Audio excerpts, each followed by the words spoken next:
quickly. Tucka's in the East Coast. She has bees in New York and down in Florida. She's selling about 1,000 queens a year now. And she was telling us earlier, you started in January with your queen rearing down in Florida. I did. Yeah, Yeah. around January 15th. You know, we didn't get really nice sales until the third graft.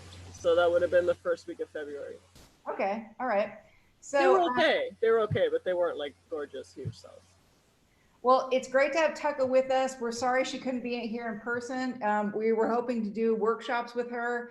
But you know what? This isn't going to last forever. So when we can all meet in person again, we'll fly Tucka out and you guys can have workshops with her. But I'm just going to turn it over to Tucka. Welcome. Hi, everybody. So I'm like, I've done a couple of these Zoom presentations, but it always really gets me when I'm up here making jokes and I can't see anybody's faces and I have no idea what's going on. So, if I'm not funny, just like wave your hands a lot so that I know to stop. Oh no, it's too late. It's already happening. Okay. I'm Tucka. I'm down here in Florida. It sounds really like big and impressive, right? 1,000 queens a year. Oh my gosh, that's the goal. I sold 600 last year and 500 the year before that, and I have twice as many bees now, so it seems reasonable that I could sell 1,000. I'm pretty excited about it. I'm definitely fully into spring queen season, and I heard that you all might like a talk that was based on kind of like queen handling, right? So how do I find my queen? What if I want to raise my queen, some queens in the backyard from my favorite hive? What if I maybe know about grafting or I maybe don't? Like what are skills and facts that I need to know about how to raise queens from my bees, either naturally or through grafting methods, um, using all the resources that I have. So here I am, and I thought a quirky title to the talk would be Long Live the Queen, Tips and Tricks. And essentially, it's all about who is the queen, why do I need her, and how the heck do I find her? For all of those of you who actually have your faces showing on here, raise your hand if you've ever had trouble finding the queen. I only see one hand, but I don't believe the rest of you because I have trouble finding the queen like all the time. Um, and there are some really, really interesting actual facts and practices that can help you do that faster. This is a picture of a queen bee, mama, that I raised up in New York State a couple summers ago. This is not a queen bee. So if you're looking for a queen bee in your hive and you find this, you're not on the right track. Also not a queen bee. This is a pretty, oh no, the hands, oh no. At the top, you'll see a drone bee, which is a boy bee. I'm sure this is, just a moment of like beginner stuff in case anybody here doesn't know. Can you guys see my cursor, by the way? Does it show up as a pointer on your screen?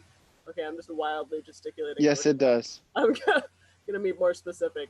Here's the drone, there's the queen, there's the worker. All right. So, I heard mention of Mike Palmer a little bit ago, and up at Mike Palmer's apiary in upstate Vermont, he likes to call all of his queens Martha. He's decided that they're all named Martha, that way he never gets them confused, and he knows what everybody's name is all the time. And so, oftentimes, when you see him in the bee yard catching a queen, he'll be talking to the queen, and he'll say, "Hello, Martha. How was your day?"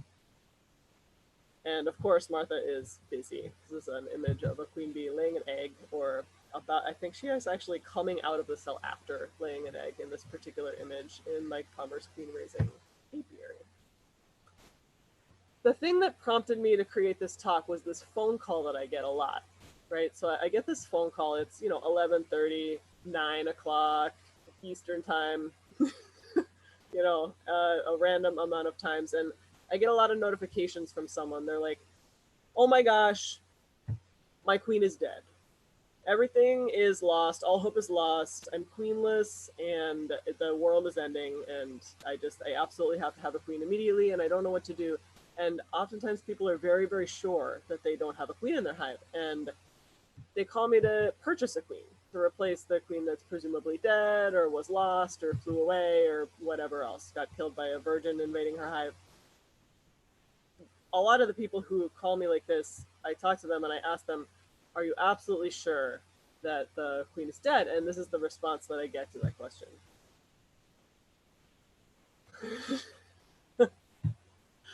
And so, you know, that's it for anyone who missed that. It's a picture of Chewbacca screaming. He's a Wookiee in Star Wars movies.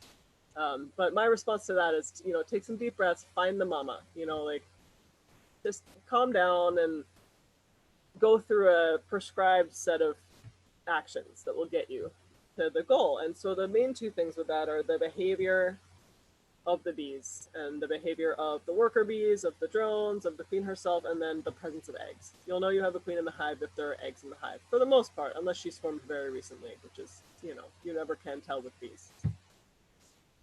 All right, so when approaching this situation, trying to find your queen, before you even open the hive, you're gonna think, usually I'm on stage here, I'm like using the podium as like a prop. I put a box on top of it, and I walk back and forth across the stage, and I show people how close to the box to stand and how to observe the behavior of the bees at the entrance of the hive. Because there's a lot of things that you can learn without ever opening a hive, without ever even getting close enough to a hive to smoke it.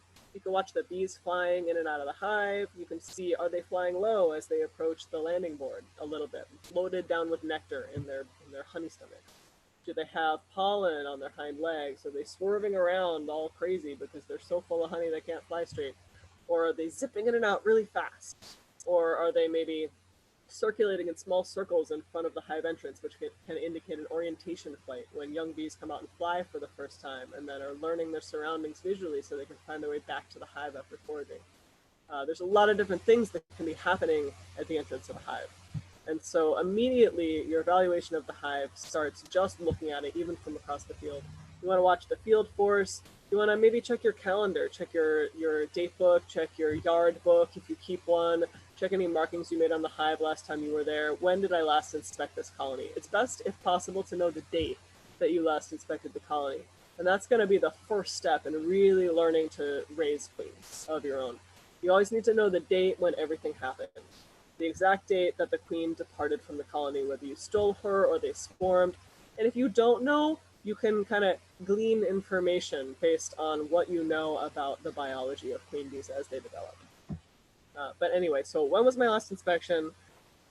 How's the field force looking? Are the bees angry? Can I walk into the yard? Can I get out of my truck? Can I walk into the yard? Can I walk within 10 feet of the hive, 5 feet of the hive? Can I wave my hand in front of the entrance to the hive without them rushing out to sting me in the face?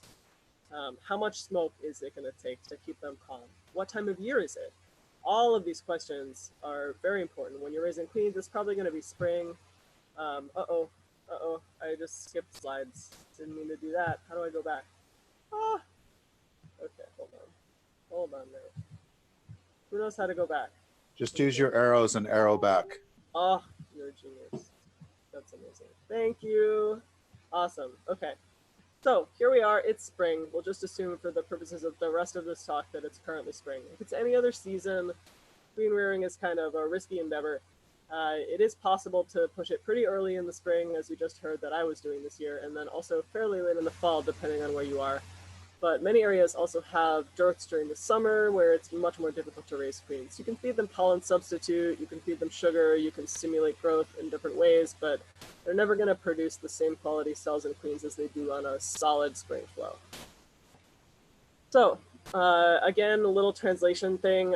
Everybody, or at least a lot of people here, have probably at this point heard of comfort hives. They're like a adapted Warre style hive that's approximately 6 to 12 inches deep and 12 inches wide, square, made out of rough cut lumber. They're very easy to assemble, they're very cheap. A lot of the pictures in this talk will be of them, but you can pretty much take this box for box as if they were Langstroth 10-frame dupes, or mediums, or 5-frame nukes, or, I mean, top bars wouldn't really work, but, you know, most anything stackable, you could just interchange the boxes and still have the same method. So this is a yard where I was raising cells in upstate New York. Here you see a colony that has 3 boxes deep, full of bees and brood and young nurse bees. And right here, if you can kind of glimpse it, is a plastic excluder that is excluding the bees in this box from the bees in these 3 boxes. These 3 boxes contain a queen, and this box does not. This box is a box of emerging brood that was banked on top of this strong queen right colony 10 days before the graft. And putting it up there 10 days before the graft is a trick I learned from Mike Palmer. And what that does is it allows the young nurse bees not only to emerge, but also to achieve maturity so that their hypopharyngeal glands are producing adequate amounts of royal jelly to adequately feed the young queen larvae that you're, queens to be larvae that you're going to place into the cell builder. Looking at this yard, I would say the hives in this yard seem relatively imbalanced. There's a few bees around the little entrances that are these holes on each box. So not too many on the surface of the wood. This one is like, maybe, this is a natural sign that it's getting closer to the time when I might be wanting to actually raise queens. Like if you're never sure exactly when you should start, if you just want to raise a few, you don't need to push it too hard. You just want to follow the flow of the seasons and find out what's best for the bees and, augment their reproduction a little bit during the appropriate season. This is going to be a sign with all these bees bearding on the outside here that you're really getting into that time, and you should think about, what equipment you need and maybe which ones are doing the best and which ones you might have qualities that you might want to cultivate in the apiary. If your hives start to look like this in your yard, you may have missed your window of opportunity and you may have to shift gears. For instance, if you were thinking to graft, it could be too late. They may have already swarmed. They may be about to swarm. Of course, if you're in Florida, there also could be like 5 or 6 virgin queens from other swarms in the area that have conglomerated together on the front of the box and are commencing to fight to the death. I don't know if y'all experienced that out there in California, but things get pretty wild down here in South Florida with the bees in spring. But as far as northern apiaries go, and again, I'm not that familiar with the California climate, very much looking forward to learning about it. But if they start to look like this, you may have kind of missed your window. And if you walk into your yard and you see this, well, just go get a basket or a cardboard box and go ahead and shake that swarm in. And then you are, in fact, raising queens, or at least bearing witness to the raising of a queen, because even when a swarm departs, they're going to raise not only one, but probably many, many virgin queens in that original hive. And then you can put down that date on which you caught that swarm and identify the colony that swarm came from and come back 8, 9, 10, not 11, but maximum 10 days later. And you can take frames with queen cells out of that colony and put them into nucleus colonies with frames of brood and nectar, depending on, how much is going on, how many resources, how strong the flow is. You may be able to make quite a few colonies. I think the most virgin queens I've ever actually caught in a single overwintered hive in the north was close to 30 something. They can really make a lot of them. So now that I've confused everybody who didn't already know all of this with a bunch of options and ideas about queen raising, I'm going to give a little description about how to actually find the queen inside of the colony, because that's kind of the most critical thing. It is and it isn't. You can make a walkaway split without ever finding a queen. That's one of the first things a lot of beekeepers learn. It's extremely effective. It's, good for them. They're able to raise their own queen and get a full brood break for anyone who might want to be operating treatment free, providing a full brood break, not only with a queen cell, but raising their own queen can be extremely beneficial to reducing mite pressure. All right, enough non sequiturs. So when you're approaching the hive, you can pop the lid gently. When I do it with a Langstroth, I typically like to wedge my hive tool into one side and then actually hold the lid down with my other hand so that when I'm prying the lid up off of the hive body, it doesn't pop off of the top. It just slowly stretches the propolis out until it's free. And it's important because I know it sounds like a small thing, but as soon as you pop that lid, those bees are going to run. And as soon as they run, that queen is going to run. And if she's running, it's very difficult to find her. It's a lot more difficult to find a queen on the wall of a hive. You're much more likely to kill her.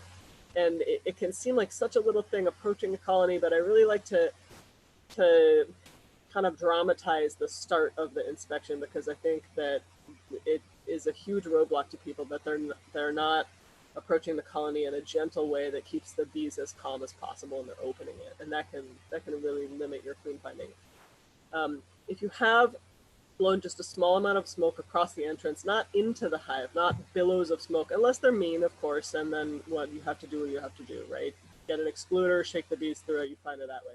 But if it's an inspectable colony and they're calm, just a waft of smoke across the entrance, carefully remove the lid, separate the boxes, and I generally take each box and I put it onto an inner cover or a bottom board of its own, with an inner cover or a lid or something on top of it. And so each box, no matter how many boxes tall the colony is then separately enclosed, so that whichever box the queen is in, it's dark and calm and the temperature is consistent. They have enough ventilation that they're able to survive in there for however long you think it's going to take you to inspect, but they're also protected from robbing, and they're not stimulated by overexposure to light, and they've become just far easier to inspect. You know, again, this is another raise your hand thing, but like, how many people have started at the top of a colony using a lot of smoke for an inspection where they're trying to find the queen and then found her running around on the floor of the hive at the very end in like a sea of bees? That can happen to me. I think it happened to me today. But it makes things a lot harder, and it's much easier if you just separate them, and then you can choose calmly without any pressure of bees flying all around your face which box to inspect first. And depending on the season, oftentimes she's most likely to be in the middle box. Say there's 3. The bottom one is probably mostly full of very angry bees and pollen this time of year. And then the middle one is probably full of eggs and young larvae and brood, depending on how far along they are. The top one is probably full of honey, maybe some pollen, maybe some brood, maybe a bunch of queen cells if she's already swarmed, like who knows. But the center of the brood nest at this time of year is often towards the middle or top of the center of the colony, regardless of how many boxes. So if it's 2 boxes, it's going to be in the lower half of the top box. If it's 3 boxes, it's going to be in the middle box. If it's 4 boxes, it'll be right there, kind of in the upper half of the second and the lower half of the third. All right, so go for the middle. And as far as which frame to pull first, generally when doing an inspection in a Langstroth colony, especially if the frames are heavily propolized, I like to go for the second to outside most frame first. And I like to wedge the hive tool down in between the wings of the frame and pry them at least a 1/4 inch if possible, propolis buildup allowing, just to give a little bit of space. Because if you roll the bees at all, or touch the frame to the size of the box at all while you're pulling it out, you're going to kill bees, they're going to get upset, and the queen's going to run. So that one, you get a lot of leverage, you can get it out pretty easily, make space easily. Trying to pry the outside one off, if it's really stuck in there, half the time you're going to just pull the top of the frame off the rest of the frame and leave the comb in the box, and it can be tricky. So the second one in is nice. I like to set it aside and then work with that empty space all through the colony, frame for frame. So I'll have an empty space, I'll set the one that I pulled out aside either on a frame stand affixed to the side of the colony or on the ground if robbing isn't bad, or in an empty box with a lid on it if robbing is bad. And then I'll systematically look at one side and then the other side of each frame as I go along. This is an image also taken in Mike Palmer's apiary in upstate Vermont a couple summers ago. Every one of these boxes right here in this stack was once on top of this colony. He lets the cell builders get a little bit crazy, ridiculously strong. I find that I'm able to produce a lot of really beautiful queen cells also in very small boxes, but there's something really incredibly impressive about these as well. They bring in vast amounts of resources, but they'll be stacked up very tall like this. And then this top box is actually a shaker box. So what you'll do is, this is the original position. You take the entire stack before you bust it open and turn it around to face the opposite direction. That's this box here on the very bottom. And then you take the box of brood that I mentioned earlier that was banked 10 days before the graft, and you put it on top of a rim or a medium full of empty combs or some kind of space creating area right here. This is the brood box. This is the space area. So in this case, it's empty combs in a medium super, topped by the brood box, topped by a shaker box that has an excluder in the bottom, and so the queen can't get down. And then you proceed to unstack the original colony box by box, putting inner covers in between them, and go through it from top to bottom. And you shake the nurse bees into here, so they go through the queen excluder, and in case you don't find her, she's just there and stuck in the queen excluder at the end of the working the colony.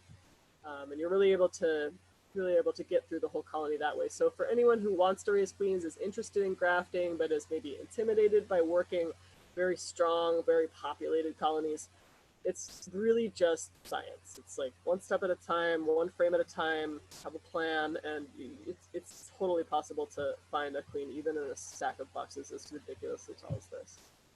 In a short period of time, too, I was able to work those cell builders in about half an hour each. So, inside the colony, second to outside frame first. Obviously, there's no hard and fast rules about this. If you look in there and every comb is wonky except for the middle one, like pull the middle one, you know, do the minimal amount of damage to the brood nest that you can. Keep everything intact to the best of your ability. I like to look on the frames in a spiral pattern. And I start in the lower left-hand corner, and then I go clockwise around the edge of the frame first, and then circling in and in and in towards the center. And I do that because then I have scanned the rim of the frame initially, and I can tell if the queen is just about to take a bolt around the other side of the frame. And so I'm more likely to catch her that way. When I pull a frame, I look first on the opposite face of the frame that's next to it, still inside the hive, and then I look at the frame in my hands. And I'll flip it over, I'll look on both sides. I'll be looking for freshly laid eggs or emerging brood, and I'll also be scanning for the image of the long abdomen, wide thorax, and waggly walk of the queen. Some telltale behaviors that give away the presence of the queen.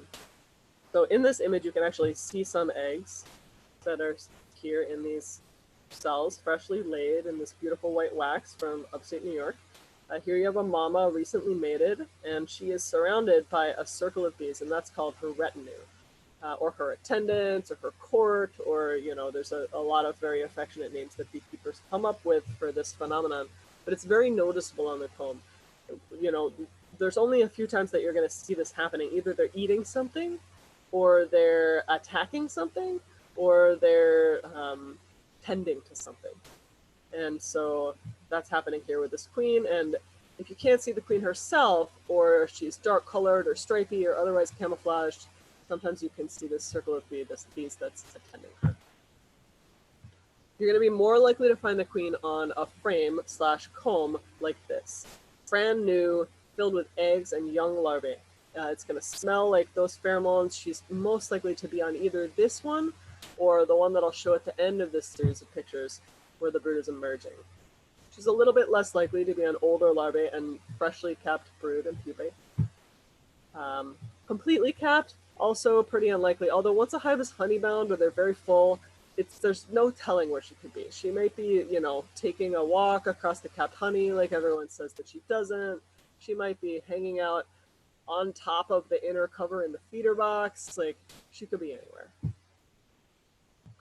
Also less likely, but not impossible, drone brood.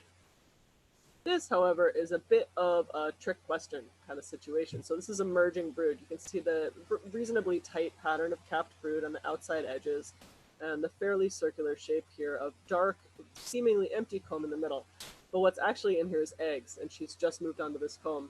Frequently, if you pull a comb that's freshly drawn wax with just eggs and young larvae in it, and she's not on it, check here next, and it's probably going to be right next door, easy to access, and there's a good chance she's on it. This is another trick question. Layers of trick questions here. This is also emerging brood. This is also capped pupae making their way into the world. But inside, instead of being empty, is actually filled with nectar. You can see a little bit of shine in each cell here. And what they're doing here is backfilling. This happens on a honey flow. I'm sure a lot of you know exactly what this is. You're much less likely to find the queen on a frame that looks like this. So, while you're searching for your queen, notice everything. Do they have capped brood? Do they have open larvae? Where are my glasses? Can I see eggs? This is a really important question that a lot of people never ask themselves when they're keeping bees. It's like, can I see eggs? If you can't see eggs, totally okay to wear glasses. If you don't want to wear glasses, try wearing a headlamp, right attached to your face like this, you know, on a little elastic band, so that the light is aimed directly between your eyes, right in your field of vision. Even in the broad daylight, it will make a massive difference in allowing you to see to the bottom of the cell. And so, you know, glasses, headlamp, microscope, you know, glasses if you need them, whatever you need to be able to see those eggs and see what's going on. It can also be very difficult to see through a veil. So I personally have a signature style where I really like to wear my baseball cap, and then I have the pocket veil set so that it just hangs right down below my eyes so that most of my face is protected by the veil, but I can actually see. Yes, I can still get stung in the face, but the visor of the hat makes a really great shield while they're trying to fly at me. I can kind of fend them off. Anyway, so overall appearance of the bees and the combs. Do the bees look fat and languid? Are they walking around slowly on the combs, very relaxed? Are they tending to one another and their environment in a calm way? Or are they making jerky movements and running quickly? You know, these can indicate whether or not they're queen right. If you open a hive and it's extremely loud, it could be the phenomenon called the queenless roar. You have to be careful because if you pop the lid off the hive and you get them all excited, it sounds a lot like they're queenless because they start fanning and they start running. But the queenless roar specifically happens when they are calm and when you have not smoked them a lot. You'll open them and you'll suddenly hear this like really startlingly loud roar of bees. And that can indicate either that they have a virgin queen or that they don't have a queen at all. It's a little bit hard to tell. So, overall appearance of the colony, do they have a good supply of stores, do they have pollen, etc. This is an image portraying some well-fed larvae. You want them to be nice and fat and happy, white in color. If there's any shrinking or twisting or yellowing of the larvae, something's going on with that. Probably mite pressure, possibly EFB. You want to see a solid pattern, nice capped brood, a band of pollen, fermented bee bread, and then capped honey across the top. Pretty good chance that a colony that looks like this is either queen right or just swarmed. So, on the topic of are they queen right or did they just swarm? There's a couple questions you can ask yourselves. Are there cups or cells in the colony? So a queen cup, probably a lot of people know this, looks like a little nubbin. I'm going to show some pictures in a second. And a cell looks like a tiny upside down morel mushroom or a peanut hanging vertically off of the comb. Either one of these, if there's a cup or a cell doesn't have smooth, thin edges, are the bees attending to it? Are they actively working it? Are they molding and shaping the wax with their mandibles while you watch them? Are they walking on it, sticking their heads in it, etc.? Queen cells and queen cups are kept in the colony at all times. Their presence does not necessarily mean that the colony has swarmed or is about to swarm. Some bees tear them down right away, other bees keep them forever and coat them in propolis, and you find them like a year later. It's really wild how differently they do it. So here we go. Here are some nice little cups. These cups are being actively worked. This bee is in this cup. She's got her head in there. The edges of the wax are very fine. You can see the light through the wax in the cup. It's very thin. It's drawn out nicely. They're clearly fresh, clearly active.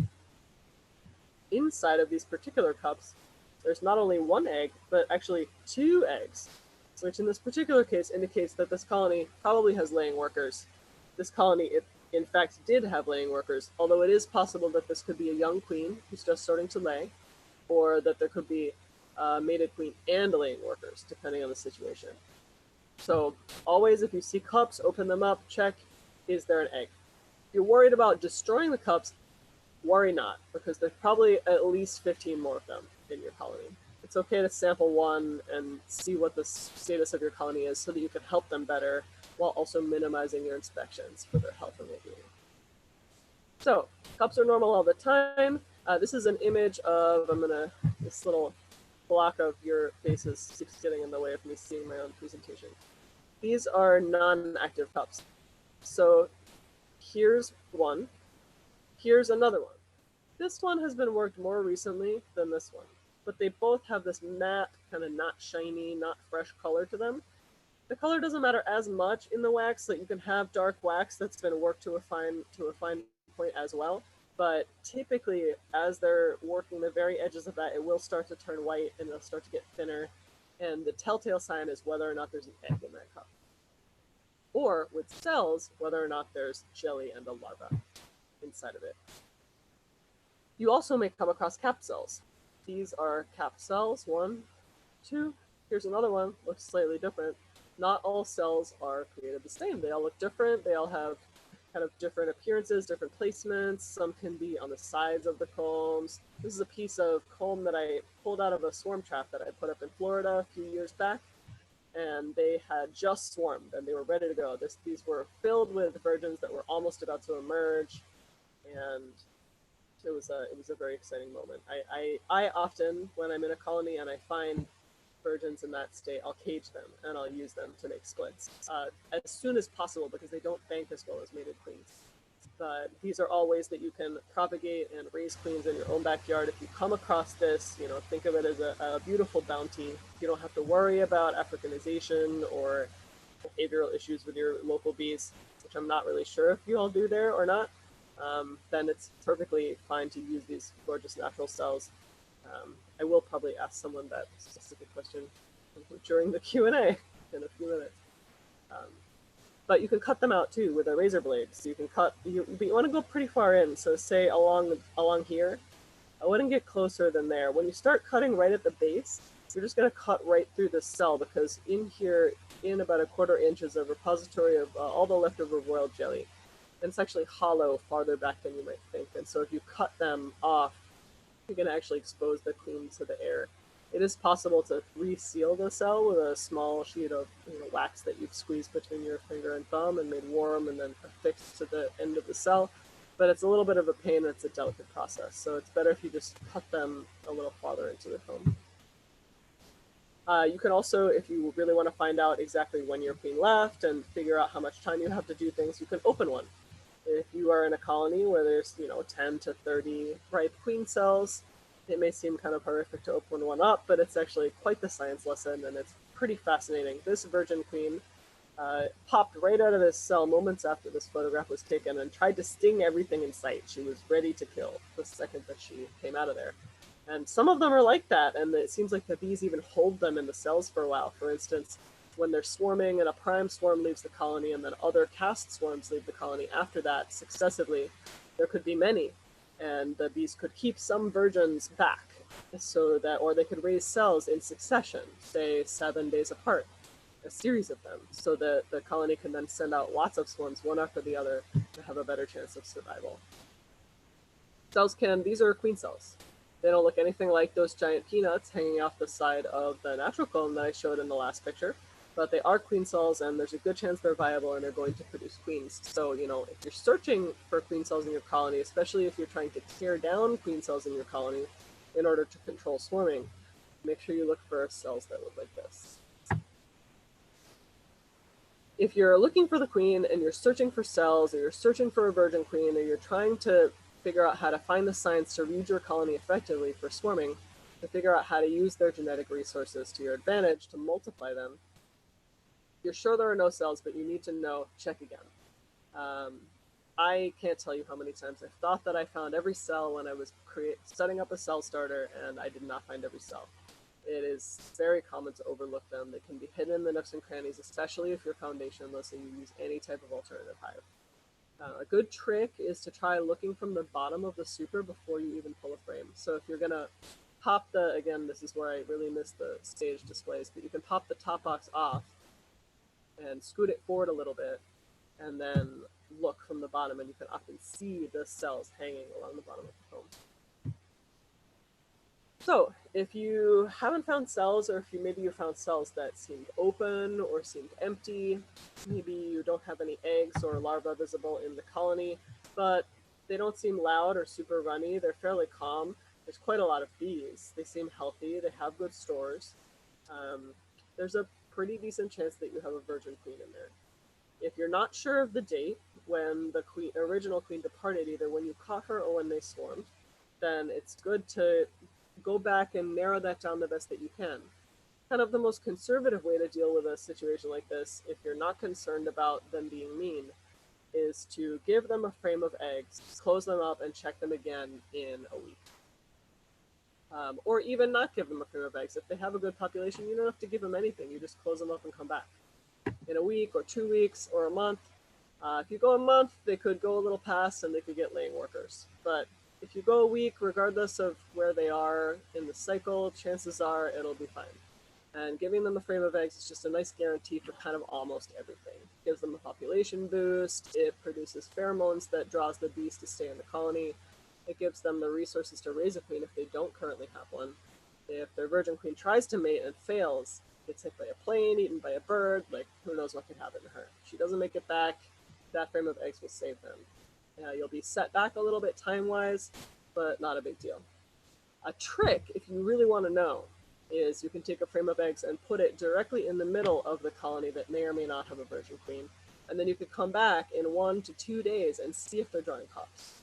If they're drawing queen cups off of those eggs, there's a decent chance that they do not have a virgin queen and are in fact queenless. If they're not drawing queen cups, very good chance that they have a virgin queen. This is a virgin queen, emerging from a queen cell that I cut from another frame and introduced into this colony via direct introduction.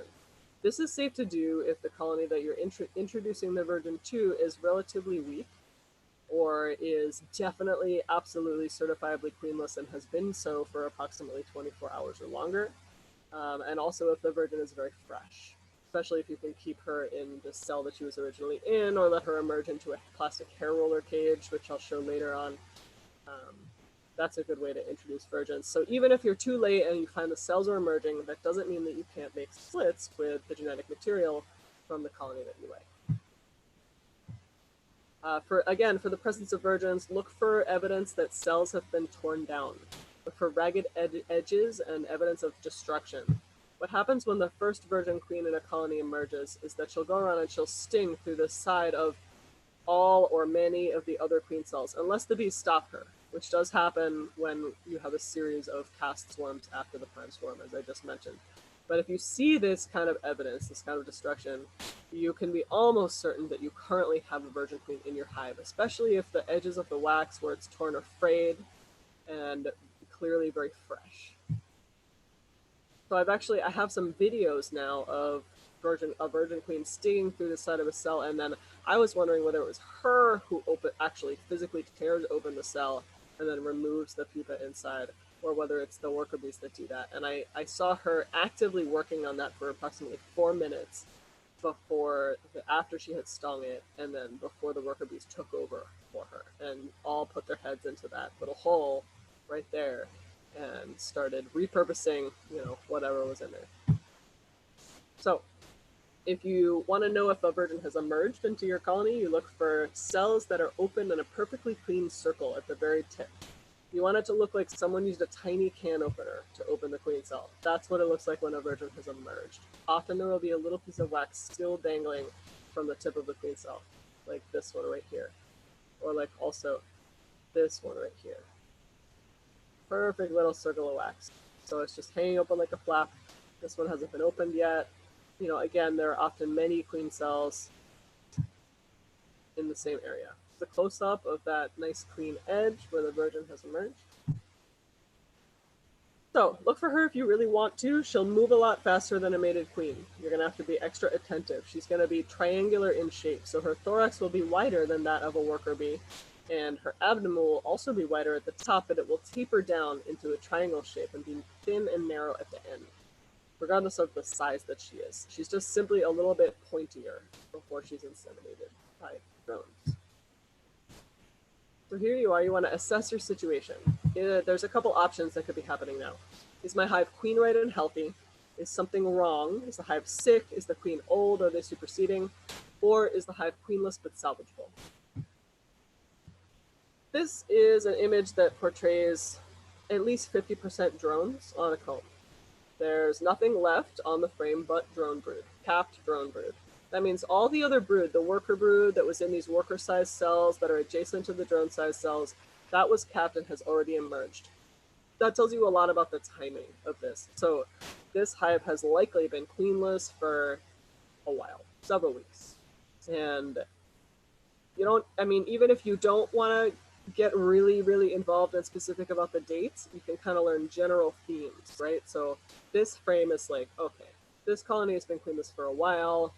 I definitely should start to be attentive and think about, wow, why didn't this virgin get mated? Like, could they have laying workers?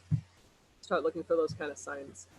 In this picture, almost 90% of the bees on this frame are drones. So there's a good chance that this colony is either a drone-laying queen who has simply run out of sperm and is no longer able to lay fertile eggs, or was never properly inseminated to begin with, or it could be a laying worker or laying workers, because from what I've heard, frequently it's more than one of them that are starting to lay eggs in the absence of queen. When you have laying workers, It's not always as dramatic as this. I don't know how good the image is coming, how clearly the image is coming across on your side, but there are 6 eggs in this cell. There are 3 in this cell. There are 6 in this one, and 5 in here, and 3 in here.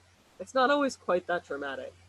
Sometimes it's just 2 eggs. Sometimes it's a single egg in each cell, but it's stuck to the side wall, or it's tilted over diagonally, or the eggs aren't facing the same direction. A properly mated queen bee will often lay her eggs just at a slight tilt, all facing the same direction. If it's all over the place in any way, there's a decent chance that you have laying workers, especially if you're only seeing captor and brood left, or if there's no brood at all, and especially if your population is starting to get low, or the bees have that queenless roar sound. That sounds like they're all fanning their wings at once when you open the hive. All right, so that was a lot of information, especially without props, but I'm gonna do a little recap here. So OMG, I need a queen, take 2. What are the things that I can do if I think that I need a queen? I've gone through my colony. I've made sure that I am able to see the eggs. I've made sure that I'm able to pay attention to all the different signs that tell me whether or not the colony is queen right.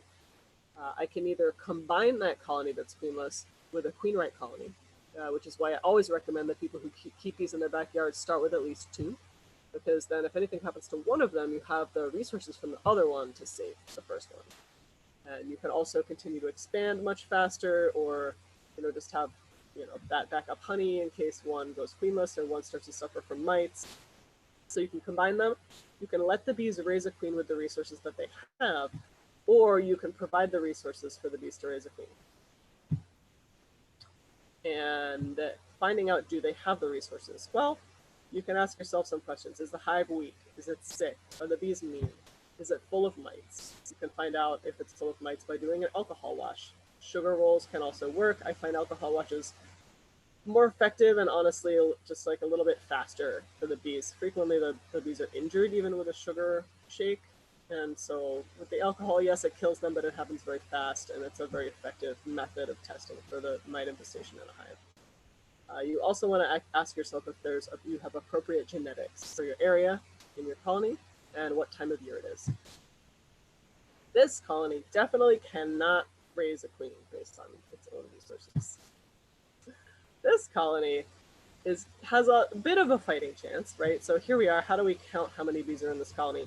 I see bees. There's kind of a few over here, but really just 1/2 of this frame. So that's a half. That's a whole frame. That's a whole frame. That's a whole frame. That's kind of a little more than a half. So call it like 4.5 total frames are covered on the top of this box. So you don't know if that's a true 4.5 frames that are covered by bees, or if the bottom of these frames show no bees at all. If this cluster is only 3 or 4 inches deep and it does not in fact make it to the bottom of the 10 frame deep box, chances are they don't have the resources that they need to raise their own queen. If they do make it all the way to the bottom of those frames, they might be fine. This colony will be just fine. If you steal the queen out of this one, or if they swarm, I would be shocked if they did not successfully raise their own queen. You could probably raise like 10 or 12 queens from this colony just by going in and deconstructing it frame by frame 10 days after the swarm, and distributing the queen cells that you find either by the frame or cut with a razor blade individually into small 5-frame or 3-frame or even queen castles, depending on the time of year, in your backyard as a walkaway split right next to the other colony. If you're doing that, you always want to make sure you keep the nurse bees on the frame. Disturb the bees as little as possible. Once the bees fly off of the frames, if you're doing a walkaway split, it's very difficult to get them back on the frames. And then once they've flown, there's going to be no bees that end up in that walkaway split, because all the bees will have flown back to the original position. So if you want to do walkaway splits in your own backyard without moving the bees to a new location in order to raise queens with cells, just make sure you leave the bees on the frames when you make the split. All right, I gotta back up. This was a setup for a joke. Okay, so, and then if you go through all of this and you still feel like you don't know what to do and you definitely need a queen, you can give me another call and I will be out in the world smoking. And I used to have another frame, smoking and drinking. It was a big joke. And the second one was a picture of me at a beer festival with a beer glass full of queen bees in cages. Very funny. Should put that one back in the top. All right, so genetics. What kind of queen do I want? What are my goals as a beekeeper? That's the first question that I ask people when they ask me what kind of queen they want. Do they want an Italian or a Carniolan or a Russian queen? There's so many different kinds of queens. Oh, I'm just doing a time check here. It looks like it's how are we doing on time? I think I'm 50 minutes in. When am I supposed to stop? Does anybody know? It's not like that you have to stop at any time. I mean, if you really want to talk to one, but people will start drifting usually, Yeah. and Okay. 10, 15. All right, cool, perfect. That sounds good. Maybe we'll go like another 10 minutes and then open it up for questions. That sounds awesome. All right, cool. So I know this is a lot, but so genetics, what kind of queen do I want? So my response to that is, what are my goals as a beekeeper? Am I a suburban beekeeper with a lot of neighbors? Do I definitely want to prioritize the gentleness of my bees so that they don't harm my neighbor's dog, or because they're literally on an eighth of an acre or they're on my roof or something like that? Do I have bees in the wilderness that are exposed to lots of native bees going completely wild that have to be able to protect themselves? Well, then maybe I want my bees to be a little bit stronger, a little bit more defensive.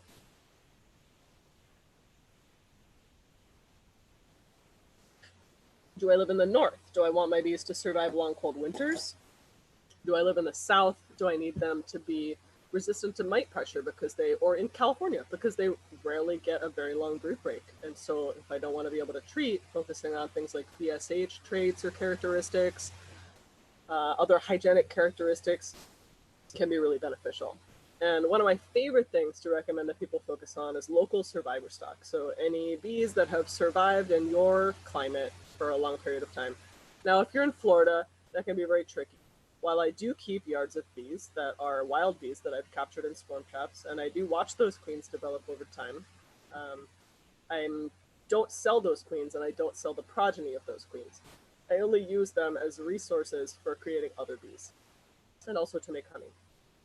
So as much as I love breeding from survivor stock, there are some cases in which it's a better idea to either graft from or bring in resources from some other stock. If you want to do that and you want to set up like a little basic cell builder in your backyard and you want to get resources from a friend who has a colony better than yours, all you need is a strong Queenrearing hive, the ability to condense them down into a smaller box, and a frame of eggs and young larvae from a colony whose disposition you like. And the more nurse bees that you can condense into that box, the better success you're going to have with creating cells. I recently did a natural cell builder alongside my 2 grafted cell builders for the week, and the grafted cell builders raised 24 and I think 20 cells each, and the natural cell builder created 22 cells without any cups or any instructions at all. And they were all created to relatively the same strength. It was a very effective way to raise a lot of queen cells. It is a little challenging. You have to have a sharp X-Acto knife to cut them apart, but it really removes a lot of the complication from raising a decent number of queens in your backyard. This is just kind of getting into, I guess, a bunch of random topics adjacent to queens and queen raising and handling, so I'll zoom through a little bit kind of quick. These are some different colors that queens come in. It can be stripy, dark, light. Oh, that's not a queen. All right. Also, if you don't end up raising queens in your own backyard, or if you want to bring in genetics that's not available from your neighbor even, you can get bugs in the mail. You can order queens through USPS or UPS. It's often a good idea to have them held for pickup at the post office if they're coming USPS. A lot of times, postal carriers don't know that they can't leave an envelope full of buzzing queen bees in a hot mailbox in the sun. If you know your local carriers and you're familiar with the post office and you can, talk with them directly, say you have their cell phone or something, you can go into the office, then it's pretty safe to have them delivered to your door. But if you don't, and you're maybe in a large city or somewhere where you don't know where they're going to leave them, or you're not going to be home all day, definitely having them held for pickup is a good call. You always want to think about temperature, ambient temperature, both in the daytime and nighttime for their survival in transit, and also while they're waiting to be picked up. You want to think about the day of the week and the location of your mailbox, and if at all possible, avoid shipping them and drive to pick them up. These are some different cage types. These are California mini cages being packed into a right-way shipping box. This is a very handy little tool for transporting small numbers of queens to share with your friends. It's by JZBZ, really great company. This is a way to ship queens in an envelope. I usually punch maybe 7 times as many holes as this in the edge of the envelope, but it's the same principle. And then I just tape the cage to a piece of cardboard inside of the envelope, and they seem to arrive there safely almost every time. This is one of my very early quote-unquote large queen shipments before I was really raising a lot of. This was the biggest queen shipment I think I sold in my first year as a queen producer. There were 14 queens in the box, and they were all piping when they got there. So care and storage until installation, very important. If anyone doesn't know these things, store your queens in a cool/warm, depending on the climate, right? They're going to be comfortable at the temperature more or less that you're comfortable at. You want it to be dark and well ventilated. So if it's cold out, don't wrap a sweater around them to keep them warm. You'll suffocate them. If it's hot out, don't put them directly in front of the AC. You'll chill them. They're very sensitive, so you want to keep them out of the sun, keep them well ventilated. That's what those little orange plastic boxes with the holes in them are really great for. They provide a little bit of built-in shade. I'll often put them underneath of a wide-brimmed hat, you know, in the footwell of the vehicle or somewhere kind of tucked away and safe. And then once they're home, you want to give them a drop of water approximately once a day until you introduce them. And that drop of water is just a tiny drop of water. If you give them more than a drop, you can get the candy wet and then they can die stuck in the candy. And, you know, even if the queen doesn't die, one bee dying in the candy will block the other bees from eating the candy and they could starve in there. So definitely check them every day and look really closely. Stick your eye right up to those tiny little holes in the cage. Like really see with how many bees can I see silhouetted against this cage. Like check them out and see how they're really doing in there. And as you keep tabs on them like that, check the candy frequently for dead bees and definitely try to get them introduced to a colony as soon as possible. For introduction, you have different cage types. JZBZ plastic cages are my personal favorite. They're very popular. You can put a lot of them on these nifty orange bars. You can have just a single queen inside with cover bees to take care of them on the outside, or you can put 3 or 5 little friends in there with them to attend to their needs. So this is a picture of me with a bunch of virgins caged at my Palmer's apiary several years back. These are 3-hole cages. They're slightly larger. You can fit 9 attendants in them. They have a lot of candy. The queens can be in there pretty safely for up to a week.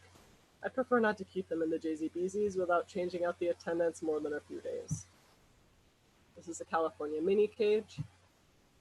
These are some cages from antiquity. Also the push-in cage. Very interesting case study. Very, very useful and helpful tool. You can use a push-in cage. I won't go into a lot of detail with this, but just to put the seed in your mind about it, if you're in a small hive beetle heavy area, I don't recommend the use of push-in cages. They can get under the push-in cage and slime out the area that's contained inside of it before the queen is accepted by the colony. You can get away with using them for up to 24, maybe 48 hours, even with some small hive beetle pressure, but it's kind of better to go with just, if you're trying to introduce a queen to a troublesome colony that's either mean or doesn't want to accept the queen, push-in cages are often a great solution, but if you have small hive beetles, you might want to just put the cage in capped for several days and then repeatedly tear down the queen cells that they make until they accept her. But the push-in cage is great if you can use it. You put it over approximately a third emerging brood, a third empty cells, and a third nectar, so that the queen and the attendant bees that then start to emerge. When I say emerging, I mean emerging, like their little faces are coming out. You can see their antennae wiggling around, coming out of the wax, because that queen can't be alone in there for more than like an hour. So they need to come out and bond with her and start caring for her right away. And then as they're trapped in there, once they accept her, these other bees who might at first be curling their abdomens and stinging the cage, not accepting her, will come around as they start to smell the pheromones produced by her laying eggs inside of the cage. You can come back 4 days later, and if it's 4 days, you'll know whether or not she was truly accepted or whether or not there's another queen in the hive, because there won't be any eggs outside of the cage anymore. They will have all matured into young larvae, and there will be eggs inside the cage, laid by the queen of your choice. If you're nervous about handling queens, get a queen muff. They're super helpful. If this seems silly or expensive or not your thing, just try doing it in the car. So if the queen flies away, she's trapped in the car with you with the windows shut, and then it's much easier to get her back than if she just flies away into the sky. Queen clip can be handy if you're not used to handling queens with your fingers. You can catch her pretty easily even with gloves on, using a tool like this. If you're ready to advance to handling queens with your bare hands, I recommend practicing first on drones. They can't sting you and it's hard to kill them. They're very buzzy and firm. You can really get a sense for how hard you can actually squeeze a bee before it's dangerous for the bee's health with drones. And then after drones, you can practice on workers. And grabbing the workers is easiest by the wings. If you try to grab their thorax, they're so short that they can still kind of squirm around and sting you. So grabbing by the base of both wings, right where they attach to the thorax, is the best way to do it. And with the queens, once you get to this point, you can practice kind of gently pinning them down on the comb with your fingers close together, or you can, pick them up either by the wings or the thorax. Never squeeze their abdomen.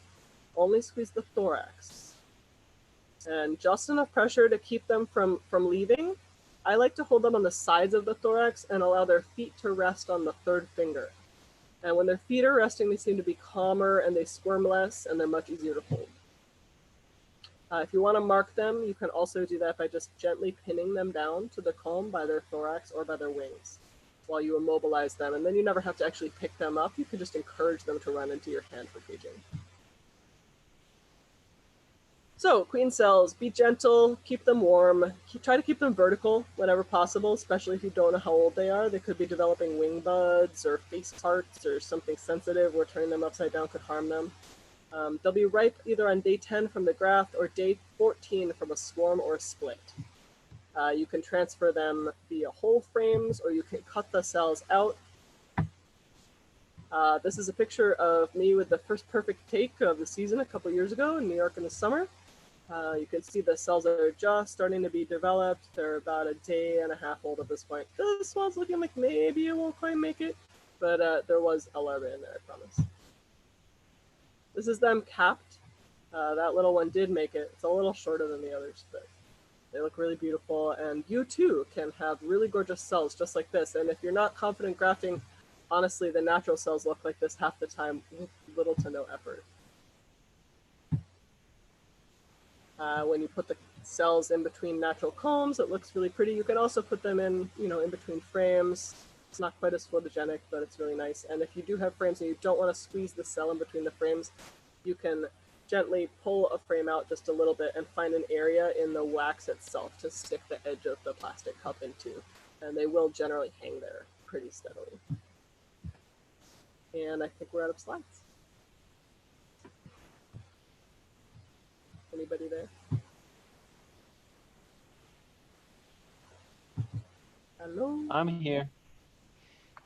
I mean, I can keep talking. I can go into more detail about queen raising. I can answer questions. Yeah, I have a question about Awesome. your queen rearing stuff. I'm interested in what your mating nuke situation looks like. Like, how do you set that up with your comfort hives? They're awesome. They're very cool. Maybe I can navigate to something to show you that. Have that capacity? Let me try. Stop sharing. Yeah, I'm gonna unshare my screen for a second, but I can't seem to figure out how to do that. And then I'm gonna find you some pictures of that. But essentially, I use a single comfort hive and I split it into two. And I have an entrance going in either direction. And am I off screen sharing now? I think I am. Oh, I'm sorry. I was trying to help you off. Yeah, you're off screen share now. Do you want to be back on? If you do, No, you're great. I'm just gonna do a little search here, and I'm gonna find some good relevant pictures, and then I'll pop back on and show them to you. But a lot of these pictures are available on my social media accounts that I post to pretty frequently. And I actually have heard that Sam Comfort, creator of the Comfort Hives, is no longer using the two-way mini mating nukes, and is in fact keeping all of his Comfort Hive colonies 2 boxes deep with no bar rests. And they are very, very gorgeous and beautiful. And they look a lot kind of like a Warray version of the Lands Hive, if anyone knows what that is. Yeah. It's really quite neat. And I don't really know of any places that he's posting a lot of pictures of those, but I do know that our friend Ange Roll at Beekeepers is posting a lot of pictures of them, and they're really pretty. Cool. But I'm still running the minis, and I love Mhm. them, and you can double your queen production in them with the same amount of resources. If I don't find some good photos of them pretty soon here, I'm probably just gonna give up and give my full attention back to the top. I saw on your social media that you posted a picture of the natural cells that you're talking about, and you had all the cells perfectly on the bottom of the comb, Yeah, like that was some sort. cool, right? Is that just happenstance, or was there Yeah. some sort? If Yeah. it's the most recent one, it was total happenstance. It was the one with 22 versus the Yeah, 24 in the grafted subloader right next to it, and it was total happenstance, and they just built them like that. It was super awesome to see. that was unbelievable. I Yeah. know. I had to chop them apart. I have pictures of it as well. I need to continually recreate these talks because I'm constantly getting new and better pictures that people really need to see. Cool. All right, I'm not coming up with any awesome pictures, so I'm gonna bring my full attention back to the screen where your faces are.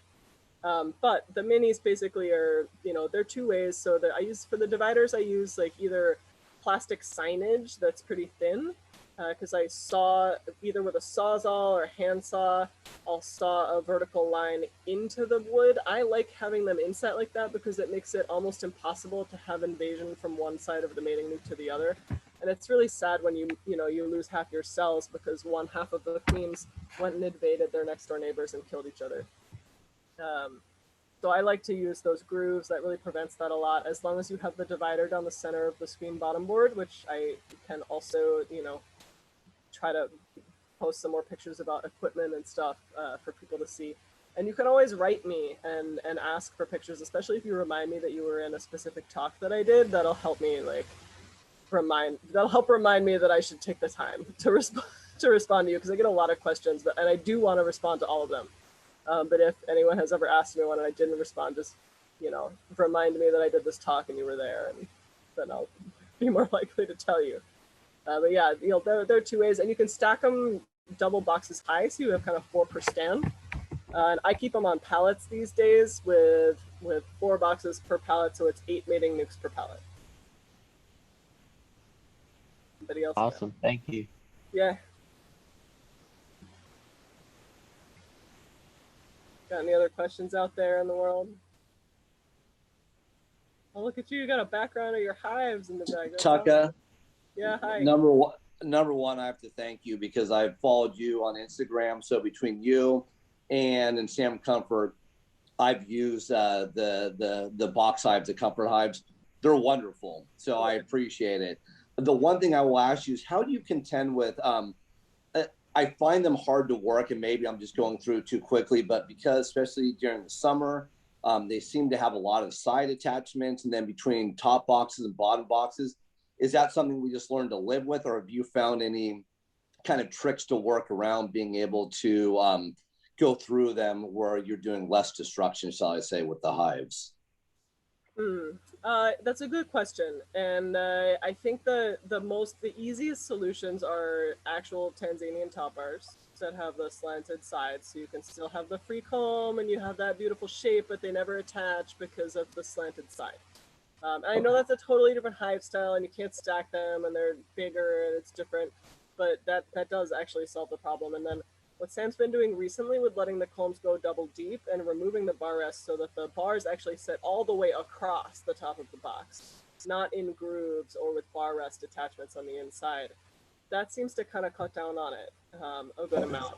And they do still attach them to the sides. And for me, my best practical solutions in accepting and working around that is the use of a 10-inch, very sharp serrated bread knife. That's a diameter not really more than, it's not really wider than like an inch. So you can really fit it in between the combs pretty well. A very sharp Italian style hive tool, that's that long slender hive tool, that works quite well also.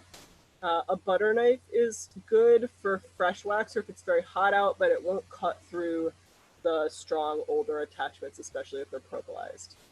So tools I find helpful. If you are using skewers in each box and then you have to separate the boxes, you can also use the serrated bread knife for that.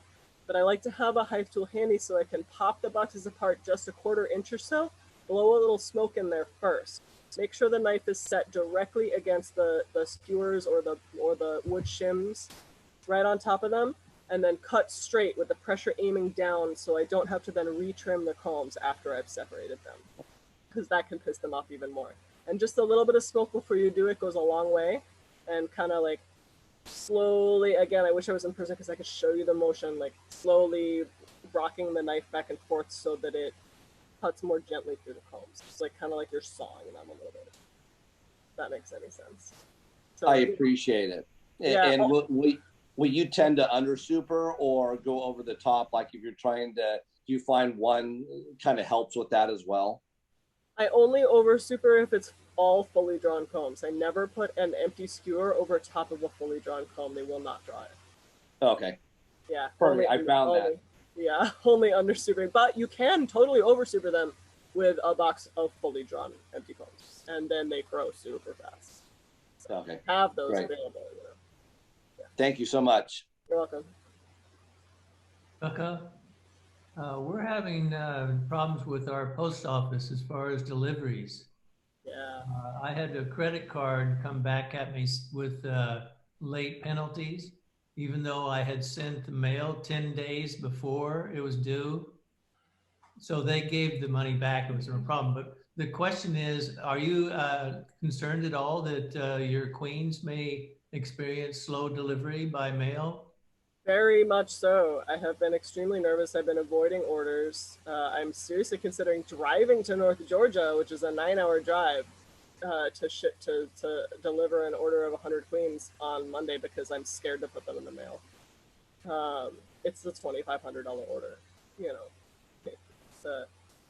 So and you know, it's probably going to be fine. And I think UPS is pretty solid, especially overnight delivery, but just I'm all queens. My new policy is all queens are shipped with cover bees. I've refused all orders that are just queen bees in cages with attendants. I will not ship to California until at least it's in the upper 50s in like the mountains, just in case they get stopped somewhere along the way and they land and freeze to death, you know. With the cover bees, they're pretty safe if they have either attendants or no attendants inside the cages. But with the outside cover bees, with food available and water available on a sponge inside a plastic bag, they can generally last like 3 days, even in some pretty inclement weather. And I lost an order of 40 to Georgia earlier this spring and ended up going to the UPS hub in Kentucky, and they froze to death. And it was a hard lesson, and now I know only ship with cover bees. Wow. Yeah, that'd be my answer. And go with UPS if you can, you know. And with the USPS, just assume that they're going to be late and be prepared. Put extra attendants in the cages, wait until later to order, have them held for pickup.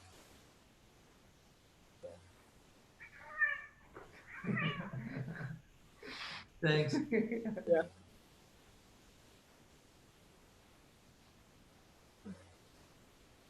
Anybody else out there? Hey, so I'm just curious, Tucka. So you started already. When will you finish your queen rearing for the season? When I can't stand up anymore. Probably like mid-July-ish. But I take breaks. So I stayed in Florida all year last year due to COVID and various family things. And I did not go to New York. And I stopped raising queens in the summer because it got so hot. It was just like dry and hot and everything was dying and there was no nectar. It was just miserable. And I would go out and try to raise queens and they would just rob and rob and rob. And I just quit. I quit for the summer. I started selling candles. I was like, let me process these 20 buckets of wax that have been sitting in my yard for a year and a half. So I did that for the summer instead. And then I started up queen raising in September when the Brazilian pepper flow came on in Florida, and I raised queens all through December. And that was great. And I enjoy the fall queen rearing a lot. I think December's kind of late. I did some experiments. I did have queens mate like solidly all through the season, into the last half of December. But I don't really recommend that. Yeah. But July in the north, and then like August is a break-ish, / I harvest honey, and then September start again. I kind of need to be in Florida for September because of hurricane season. Hey, Tucka, I logged on a little bit late here, so I don't know if this question was already asked. What do you, what kind of selection criteria do you use when you choose your breeding queens? That's a great question, and I guess I'm about to be involved in this panel that involves talking about that a lot. I'm not sure that I'm actually qualified for that because I don't really just select. I wouldn't even consider myself a queen breeder. I would consider myself a queen producer. My focus is on producing quality queens from known genetic stock. Do I dabble in my own experiments of choosing the colonies that I enjoy most and propagating their genetics? Absolutely. Do I claim that they're the answer to anything? No, not really. Although they do well, and I get good feedback about them, and I do think it's a worthwhile endeavor, even regardless of being in Florida with the Scuttlata genetics and all that. They've never been that mean to me, and the wild ones that I catch, man, they're pretty impressive. It's kind of gorgeous, and I select the ones that are the nicest and produce the most honey, and so in the north, it's all about surviving the winter. Anywhere at any time, it's all about BSH traits, big focus on that, being treatment-free. Yeah, but I mean, am I treatment-free? I do manipulations. I've been accused of not being treatment-free because I will cull drone brood, and I will intentionally steal the queen and create a brood break, and I will, you know, do things that will change the behavior of them. So I would consider that treatment-free, but it's not I think so. not chemical treatment-free, I guess, or it's chemical treatment-free, right? Yeah, exactly. Right. Yeah, so that's kind of, you know, I mean, my selection is that, but there's so many different things to select for. Uh-huh. And then I breed from others. Right now I'm breeding from a queen that I borrowed from Sam Comfort that has, she's a Mixa queen created by some queen raisers down here in Florida on the West Coast, from a nice line that they have that performs well for, you know, everything from almonds, pollination to hobbyists, backyard beekeepers. And this queen virgin queen was inseminated by Harbo in Louisiana for VSH and has a lot of carniolan genetics now. And I really like her. She tends to produce the darker stripy queens. I think they're pretty. The pretty ones. I know that's a silly selection reason, but I have a question about the Harbo. Have you bought Harbo queens before? I haven't. No, I've only so a group of us at the Florida State meeting received inseminated Harbo queens a few years back, and most of us lost them. But Sam managed to keep. I was going to ask you because I have an order for Harbo inseminated queens, but nice. I'm told that they're really hard to introduce. Really interesting. I obviously had problems because mine died. Oh. Yeah, I think it's hard to introduce inseminated queens in general. Like you have to be a lot more careful. They don't smell the same to the bees, I think. But you just have to manage it frequently. I mean, obviously try not to drive them completely insane by going in every day, but like even weekly gentle inspections or at least every 10 days in case they're drawing supersedure cells, you know? Yeah, I'm planning on doing an introduction cage. Yeah, all right. I think that's a good one. Yeah. Can you guys bring me up to speed? What's a Harbo queen? You want to take that one? Well, I know that Harbo is well, I can't explain it that well, but I know that there's two. It was a sort of a genetic selection line that was based on hives that survived without treatment, and they performed consistently well. Randy Oliver has talked a lot about them. He's run trials with them. They seem to do well. They're resistant. So these are artificially inseminated queens that are, so they're, because some of the Varroa hygienic behavior, it's a recessive gene. So it's really hard to get it to populate throughout your apiary. And so they're artificially inseminating them with other bees that have the hygienic behavior. So, you know, your queen is super hygienic when you buy her, and they're basically breeder queens, and you use them to then make more queens from that. Anything you probably want to add? Is it a VSH queen? Is that the same thing? Is that? Yeah. Okay. Varroa sensitive hygiene. Yeah. But they're Harbo. Harbo is the manufacturer, the exactly brand or whatever. Yeah. It's the guy's name who, you know, came up with the stuff. Yeah. How long after the queen mates do you leave her in the mating nuke to lay eggs?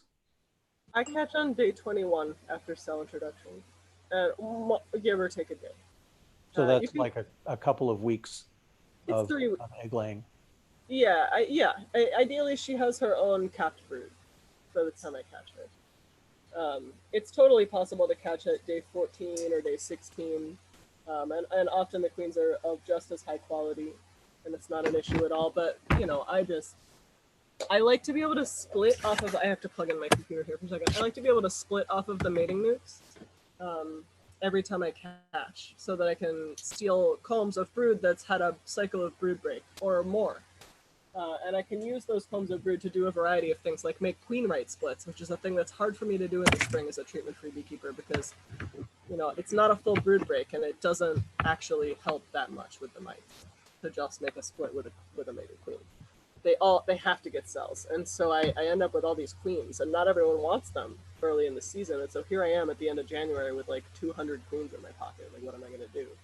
And so having those mating nukes building up as soon as possible to be pumping out that brood. I'll also steal the queens to let them raise their own queen from like select entire yards, so that I know I have the resources to take a brood that's had a brood break to fuel the cell building machines and make splits with queens or special queens that I buy in, or, you know, anything like that.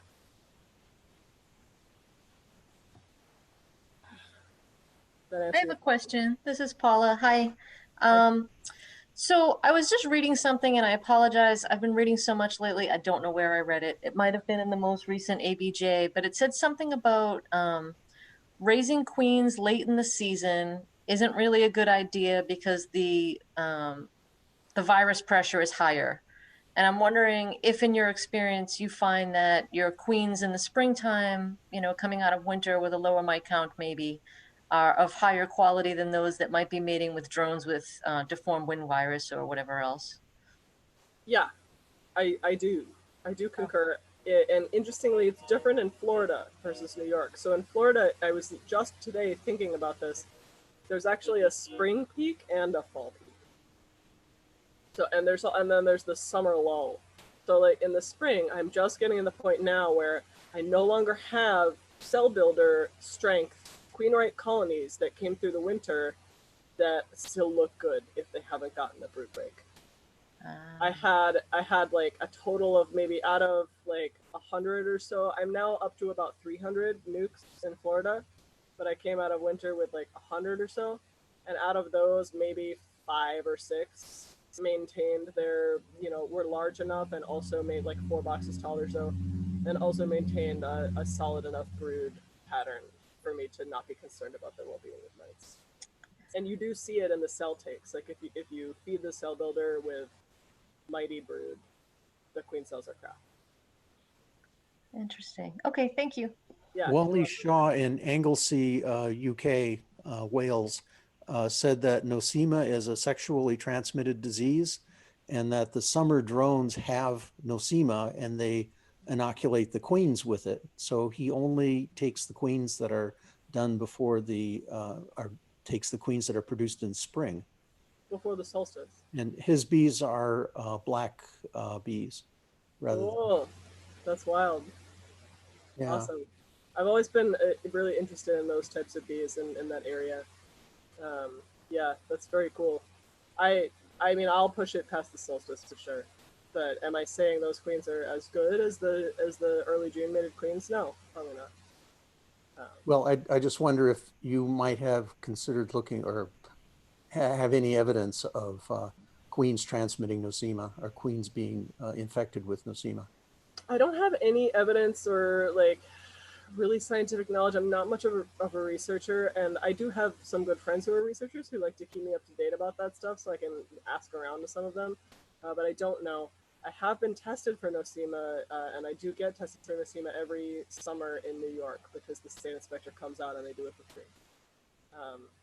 They don't typically bother to test for mites because I'm already doing it, but they have the technology to do the nosema. I do too. I could just get a microscope. It's not that hard to look for it, but it's like, you know, just another thing when I could be setting up a cell builder or like fishing. But yeah, I think that's significant, and especially if you're sugar feeding, they can be more vulnerable to nosema. So in my limited experience, I think that there's a need for late season queens. It seems like that's when a lot of people's hives go queenless. So Yeah. I think it might be a good time to continue on with that if you can make it work through robbing and whatever else is going on late season. The robbing is intense. I have to do queen catch during robbing under a tent with the bottom cut out.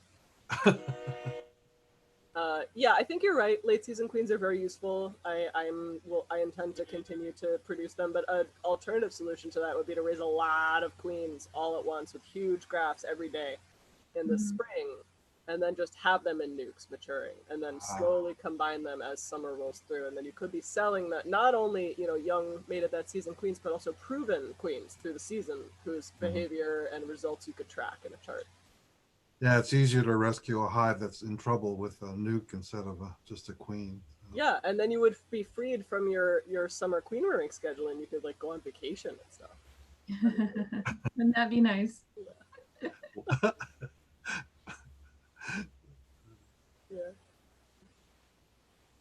Any more questions out there? Have you ever thought of? I'm sorry. Go ahead. No, I was just talking for your management without treating. Is your brood break, is that your primary tool, or what would you say is your most primary tools for trying to get through each season without treating? Wow, this is only, believe it or not, my third season running my own bees. I've been keeping bees for about 8 years, and I've watched other people's operations and seen their kind of answers to these questions. I don't really have a method, to be honest with you. Like, every season's different. So last season, I could only make it up to New York twice in the entire year. So I brought up 50 nukes in May, and I put 3 boxes of drawn empty combs on each of them, and then I left for 5 months. And I didn't feed them, I didn't do anything to them, I didn't touch them or see them in any way, and they grew and they filled the boxes, and then they made boatloads of honey, and like 20 or 30% of them swarmed, and maybe half of those did not requeen successfully, and the ones that were still alive when I found them in October each weighed over 100 pounds and looked amazing. Wow. So that was awesome, and there was no brood breaking there. Like, I just, I brought them up as virgins. In May, I had virgins and cells from Florida, and I mated them in New York. And, wow. And it was awesome. It worked super great. I think I'm going to do it again this year. Only I'm going to bring up 2 van loads of 70 two-way mating nukes each in May, and drop them with virgins or cells up there and make them there, and then that way I'll have minimal amounts of Florida drones that I'm hauling up to sexually infect the New York queens of my neighbors, and minimal amounts of, pests and whatnot. And they'll be turned over to New York, full New York genetics, like pretty much immediately. And they shouldn't pollute the gene pool as much as they would otherwise. Thank you. Yeah.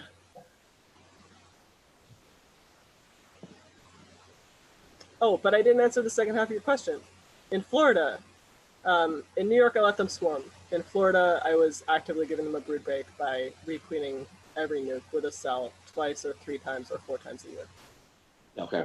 But letting them raise their own is the surefire method, although they have to be strong enough, because if you try to let them raise their own and they are already under a lot of pressure, they can lose morale and die. Interesting. Yeah. Thank you. Yeah, you're welcome.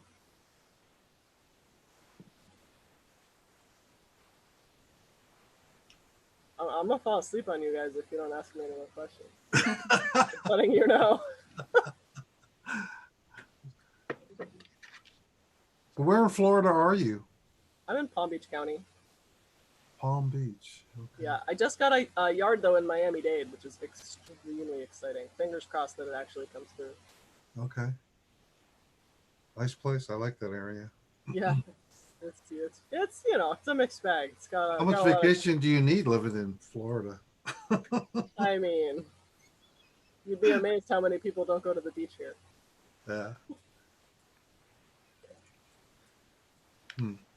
So I had a situation this summer which I thought was really interesting. It kind of it fits into what you were saying earlier. I went through a hive, friend's hive, and I found it totally broodless and eggless, and I kind of freaked out. It's like, holy cow, what am I going to do? So I won't tell you all the terrible things I did, but I will tell you that I dumped in a frame of young larvae, thinking that, okay, well, if there's a virgin or a young queen in there that I didn't find, then they won't build it out. Well, I came back a week later and there were queen cells in there. Mm-hmm. So I said, okay, well, I'll just let it go because she'll kill those queen cells, right? Well, a week later, or maybe it was a couple weeks later, there was a swarm. There was a swarm outside. So I had to go pick up a swarm. So, well, actually, when I went in and saw the queen cells, I also saw eggs. So I knew there was a queen. And I probably should have taken out those queen cells, but I didn't. I thought she would kill them, but she didn't. I mean, if they won, I mean, I don't see anything necessarily wrong with that. The queen cells were probably better quality than the virgin, if she didn't.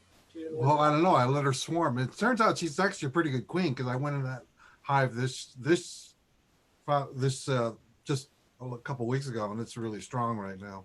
Nice. Well, that's the solution then. Swarm traps. Yeah. That's my solution. Yeah. But anyway, I was curious that she wouldn't kill those. I would have thought she would have killed those queen cells. She might have not been able to. She might have had a broken wing. She might have been chewed on or like had some type of damage to her wherein she couldn't mate. Well, but she's in there. But it doesn't mean maybe not. Dead. Maybe she got replaced. I don't know. She could be missing a leg or two. I mean, it could be her or it could be one of the queen cells. But how much later was it after? Well, okay. So I went in there, saw nothing. Then I dropped in the frame. And a week later, I came in and I saw eggs and the queen cells. Okay.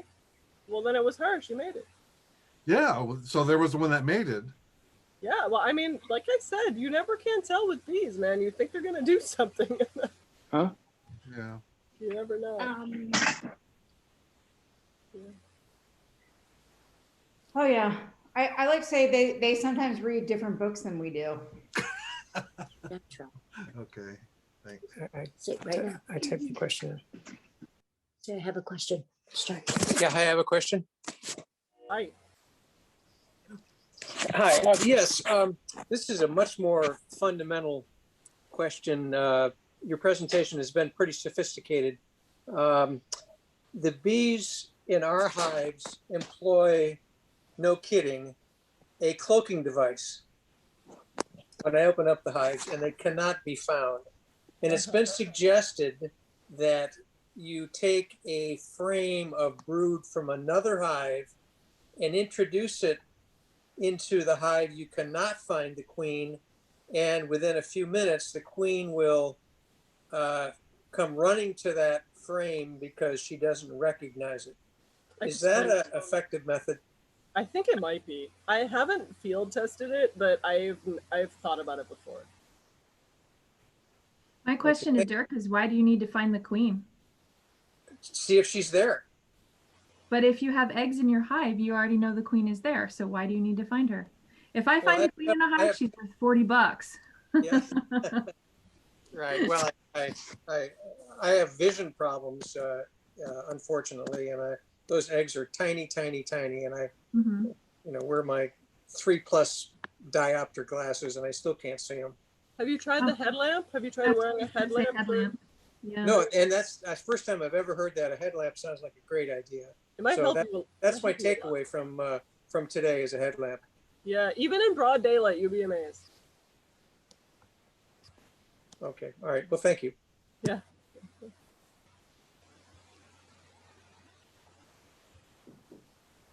All right, Tucka, thank you so much for joining us tonight. And we look forward to the day when we can have you out here in person. Okay, me too. I swear I'm much more charming in person. I hope at least some of you found my jokes funny, and it was sweet to see some of your faces, but not all. Well, sleep well and good luck this bee season and stay well. Thanks. Sorry to bail on the rest of your meeting, but I've got a date with my bed. So, Yeah, it's a night, good everyone. thing. Thank you. Bye. Bye. Thank you. And then